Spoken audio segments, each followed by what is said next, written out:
Habari za leo. Leo nitakwenda kuwaonyesha au kuelezea jinsi ya kufanya stock management na vitu mbalimbali vinavyohusiana na stock. Kwa kuanza, nitakuja hii sehemu ya stock, nitaanza kuonyesha namna gani naweza nikatoa bidhaa zilizoharibika. Kwa hiyo hapa nina uwezo wa kuchagua bidhaa. Kwa mfano, nachagua bidhaa mojawapo hapo kwenye kusearch, napata labda kama hii hapa ni below rubber ya TVS. Nasema hizi bana zimeharibika mbili. Kwa hiyo naweza nikaingiza either kama zimeharibika. Hapo unaweza kuingiza maelezo yoyote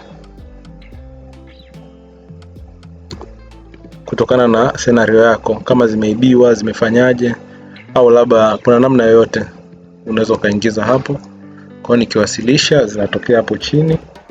Kwa hiyo unaziandika, lakini pia kuna alama ya kufuta. Kama umekosea unaweza kufuta, ila hapa ndio namna ya kuingiza bidhaa au kuripoti bidhaa zilizoharibika. Namba cha pili, naweza nikuonyeshe maboresho ya stock moja kwa moja. Kwa mfano hapa nikifungua, hii ni sehemu itakayonionyesha bidhaa zangu. Hizi bidhaa kwa mfano hapa kuna brake rubber ziko 51, labda stock yangu nimegundua nilivyohesabu kwenye mashelfu, nimegundua ziko labda 70. Kwa nitaandika 70 hapa, nikitoa ina save moja kwa moja. Kwa hiyo hivi ndivyo inavyoweza kufanya stock adjustment, na hii inapatikana kwa mwenye duka pekee. Mwenye duka ndio anaweza kufanya stock adjustment. Hii ni sehemu ya maboresho ya kibei. Kwa mfano nilikosea kuingiza bei wakati wa manunuzi, kwa hiyo hapa naweza nikaingiza bei ya kununua. Labda kwa mfano hii nimegundua nimenunua shilingi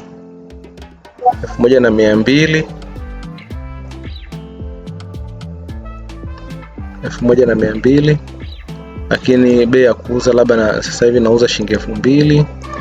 Kwa hiyo hii ndo namna ya kubadilisha hizi price na vitu vingine. Hapa ndivyo unaweza ukaona marekebisho ya bei. Pia twende tukaone hapa sehemu ya kuangalia bin card. Kwa mfano hapa nita search bidhaa ambayo tumetoka kufanyia kazi, brake shoe.